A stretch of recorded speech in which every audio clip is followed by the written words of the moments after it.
Welcome to the Caddo Convos, the podcast that explores the vibrant community of businesses thriving in Caddo Office Reimagined. We're here to shine a light on the incredible entrepreneurs and professionals who make the most of our private offices, co-working spaces, and day office rentals in the Dallas-Fort Worth suburbs. Join us as we share their stories, celebrate their successes, and dive into the benefits of working in a space that's close to home but offers so much more than working from home. Let's get started with today's conversation. Welcome to Caddo Convos. I'm your host, Buddy Broyles, and joining me today in the studio is Brian Berkenbile of FanFundIt. Brian, thank you for joining me. Thank you for having me. Excellent. Let's talk about FanFundIt. What is it? So FanFundIt is it's GoFundMe meets a wedding registry for a coach. If you think it's a mechanism or a platform where high school teams, bands, football teams, etc., nonprofits can raise money for their causes a little bit in a unique way. What you find happening in most of what's available today is you'll say, kids, give me 20 of your family contacts, and we're going to ask them to each give you $50. That really, most school districts don't like that because it's selling your kids, right? Our concept is quite a bit different in that we actually send out and provide the school with tools to fundraise through their own, not only contacts, but if you recognize, we're here in Prosper. The most powerful brand in Prosper, Texas, you know what it is? It's the Prosper Eagle mascot. How about that? I'm not surprised. The most powerful mascot, the most powerful brand in any town USA is the high school mascot. That's why you'll find in Lake Highlands there's a Wildcat Cleaners, right? That happens in every town USA. Makes sense. So when we talk about fundraising, we sort of turn that on its head we say sell your program, not your players, because everybody in town wants to support the local high school because that's where their customers come from. But the problem with traditional fundraising like that is if you do not have a child in the program at that time, you don't know they're raising money. FanFundIt allows teams to utilize our platform to go out and promote their school and allow people who might have gone to that school 10 years ago and don't have kids just yet, or had kids that graduated 10 years ago, yet they still go to the games. This allows everybody in the community to rally behind the school and promote the school by making sure that the kids have a first-class experience. Every school district in Texas provides everything a kid needs to participate. But what a lot of them can't provide is that next-level experience. They don't necessarily have the funds to send the team to the national competition in Indianapolis or in Oregon or wherever. FanFundIt comes in and allows that team to put together a fundraiser that will not only itemize out, this is precisely what we are raising money for. We need 8 bus trips. We need 47 meals, whatever those things are. So a fan can go on their clipboard and say, I'll donate 3 meals, 1 bus trip, and I'm going to put $100 towards whatever it is that they're asking for. That way, the fans know exactly where their money's going. Yeah. And they know what it's being used for. That's the number one reason people stop donating is they don't know where their money went. Fair. And this takes the burden off the current parents of students who are in the school and spreads it out to the entire community. Well, it not only does it do that, but it also takes it a step further because one of the big challenges in high school fundraising is they're all nonprofits and they're all parent volunteers that run them. The president of the fundraiser or the president of the booster club hasn't been the president for the last 5 years, and he may not know what to do. And those boards, they turn over every year. Yep, so there's never consistency. Now, if the Dallas Cowboys can spend multiple millions of dollars a year marketing the Dallas Cowboys, they're not even the most powerful brand in town. There's not a dollar going to help the school market their program. That's what FanFundIt does. It provides the school or the fundraisers, the guardrails on this is how you successfully promote your program. Yeah. How do you get involved in FanFundIt? Let's say I'm wanting to. I don't know this exists. How do I get on a mailing list of yours? www.fanfundit.com. FANFUNDIT.com. Excellent. And how? So once I get started, is there a kind of walk me through the website and how I can navigate? Yeah, so it's actually the website's very straightforward. It will walk you through step by step how to set up your profile. You'll upload pictures of your mascot, pictures of your players, of your team. There'll be a coach bio. There'll be telling all about the coach. There will be a team history, a team story. You know, how many championships did you win? What are you raising money for? Is the campaign message. And then they have a team page. That creates a team page where fans can log on and follow the team and see what they're doing. You know, nobody knows what football teams go through in January after the season. They're in the off season. Yeah. But fans that donate to the program, it allows them to be tied into that program and see what it takes to show up in September. What do they have to do in January? Shows them what their off season workouts are, things like that. Highlights the athlete of the week, allows the kids to link their Huddle accounts so they can show their highlights there. Oh, terrific. It also allows the fans to become super fans. And what that does is the fan can donate a small monthly amount between $9 and $20 to the team. That's just sort of set it and forget it. That then becomes a recurring revenue cycle for the program. Terrific. So now they're not having to wait until their, quote, fundraising season to take advantage of, you know, for example, in February, that's when all the really cool equipment comes out for football. How about that? Well, and nobody knows that. The problem is all of the fundraising doesn't happen until April and May for football. So the coaches, they find out what they want, then they have to get in line. This way, the money's already sitting there, and it's recurring so that when the next year's board comes in, they're already walking into a revenue stream. When my son was a sophomore in high school, I became a member of his baseball booster club. Yeah. We were in debt $4,800 when we started. Yep. We were able to have quite a bit of success that year, and we left the next board with a surplus. But it just highlights the cyclicality of when you've got a whole new set of folks coming in that are all volunteers. What happens? You're almost starting over from scratch every year. So that's one of the things that FanFundIt does that we're really proud of. It sounds like because you do that, you have a process that people can follow, schools can follow, fan groups can follow once they get into your website. Absolutely. That's the entire point. Yeah. This is not a spend 15 minutes and set up a campaign that's going to send 10 emails out, and 60 days later we're going to give you your money minus 27%.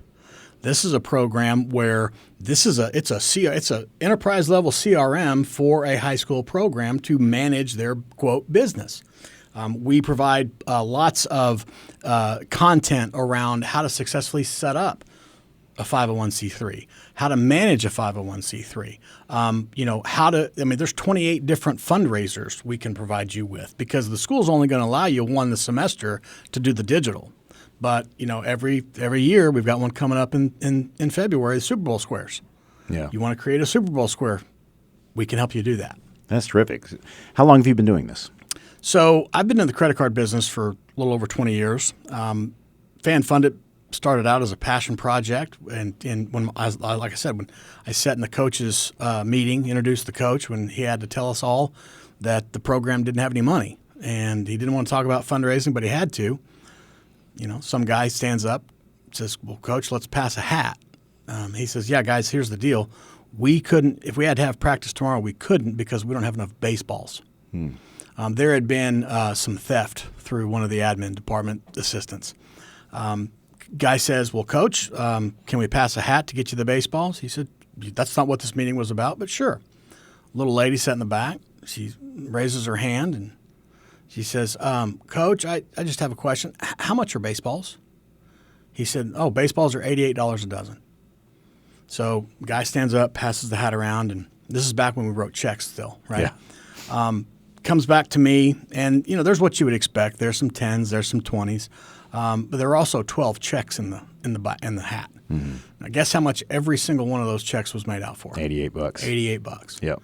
When people know what they're giving, they typically donate between 38 and 41% more. Yep.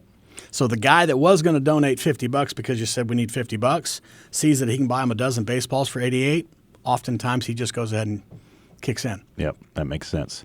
But I say all that because we built FanFundIt as a way to create e-commerce transactions for our processing business, not even realizing what it would turn into. The other part of our business is we do credit card processing for businesses, but we do it a little bit different. We work with enterprise level customers to actually leverage their transactions to where they can actually profit from those transactions and the transaction volume instead of having to pay the exorbitant credit card fees that makes everybody hate credit card processing people. Right. So the business side and the philanthropy side for FanFundIt. Yeah, it's all fintech. It's fundraising. You could say philanthropy, but we really, it's not. When people hear philanthropy, they typically think of donating to the National Museum of whatever. Right. This is fundraising for we like to play in. Yeah, this is Community USA. Grow your small town pride. Grow your town pride. Get behind the most powerful brand in town. And oh, by the way, it's all your kids. Yeah.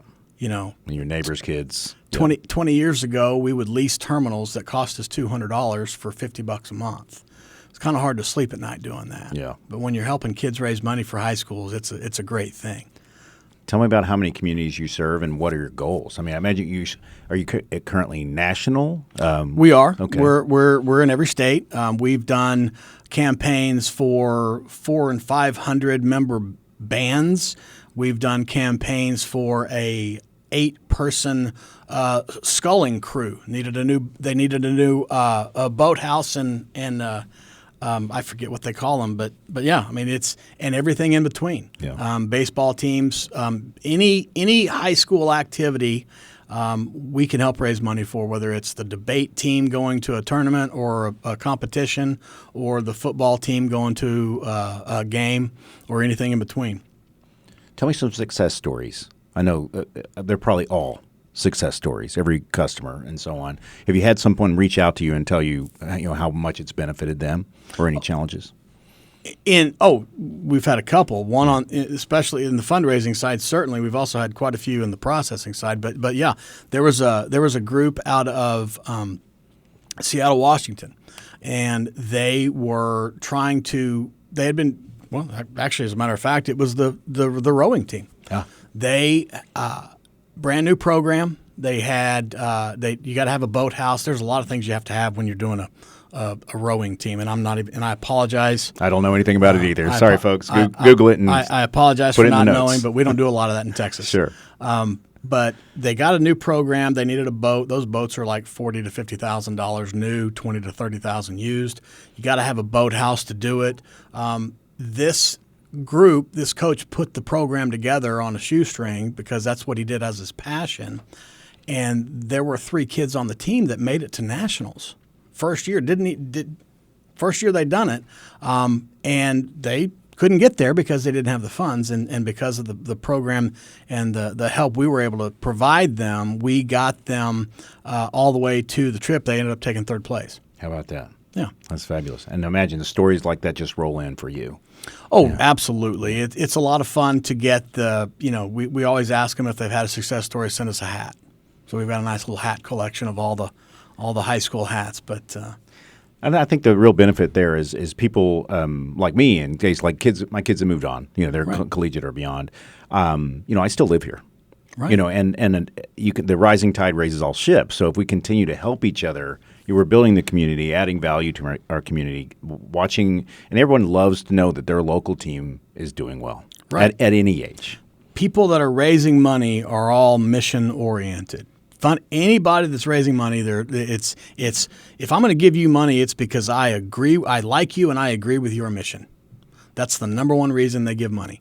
And, the real benefit to our program is we will provide the school, we'll design a poster. And that poster will have a picture of the kids on there and a QR code and a link. Those kids will then go out and take those posters around town and ask business owners to put them up. And what happens is they say, Mr. Business Owner, I'm with the local team. We have a fundraising campaign going on. I'm not asking you for any money. What I'd like to do is put 2 of these posters in your business to help to let your patrons know what we're doing. And you never, ever get a businessman say no. And almost 98% of the time what happens is within 5 minutes of them leaving, one of the owners is scanning the thing to say, what is this? Oh, wow, they're raising money for this? Here's what I'll do. Yep. So, you're waiting in line to get your table at the local restaurant. You see the sign that says your local high school is raising money for this. And by the way, do you want to buy them a dozen baseballs? Sure, why not? Yep, make it easy for them. Right. So you're here in Prosper, and why'd you choose Caddo to help your business? I chose Caddo. Number one, it's 2 stoplights and 2 stop signs from my house. And number 2, my grandchildren are living with me right now. I've got 2 little girls that I love to death. But come 2:45, it's impossible to have a conference call at 3:30. And I'm just the kind of guy that I like to when I go to work, I want to be at work, and when I go home, I want to be at home. And Caddo lets me do that. It also there's the benefits of allowing me to do meetings and host events here if I need to, or do trainings. As I was telling you, in the processing business, we've got agents all over the country, and we like to bring them in and talk about various trainings and different programs. Like I was telling you, the way we work with those enterprise level clients. Yeah, that's terrific. So, but it's working from home without working from home. Yep, that's how it's put out to just about everybody. Yeah, and the staff here. I mean, Sandy's incredible. It's top notch. My neighbors, love talking to my neighbors. It's great. Yep, excellent. So let's I want to double check how to reach you. www.fanfundit.com. You can also reach me, Brian at fanfundit.com. That's BRIAN at fanfundit, FANFUNDIT.com. Excellent. Parting thoughts. What do you want people to know and take away? Oh, geez. There's a whole lot that happens when you swipe your credit card. And nobody wants to know what happens, but if you do, there's a lot of value that we can create if your business does that. And you don't know what you're missing because the credit card companies don't want you to know. We'll work with you to show you that and show you how to leverage your transactions to where you can actually make a profit off of them rather than paying the crazy, ridiculous fees that people Excellent. Well, Brian, I hope we have you on again on Caddo Convos because we want to do a deeper dive on those parting thoughts. There's so much to learn from you. Oh, love to. Anytime. Excellent. Thank you for having me. Thank you for joining us today on the Caddo Convos podcast. A huge shout out to our incredible network of members for making our community vibrant and supportive. If you're looking to boost your productivity and reduce the isolation of working from home, consider joining us at Caddo Office Reimagined. Our spaces are designed to meet your evolving needs, support remote work, and foster a sense of community that's hard to find at home. Whether you're a startup aiming for growth, a freelancer seeking a professional setting, or a company looking to optimize resources, Caddo offers a perfect blend of flexibility and innovation. By joining us, you'll be a part of a dynamic business ecosystem that helps you thrive. For more information, visit caddooffices.com. Thanks for listening, and we'll see you next time on Caddo Convos.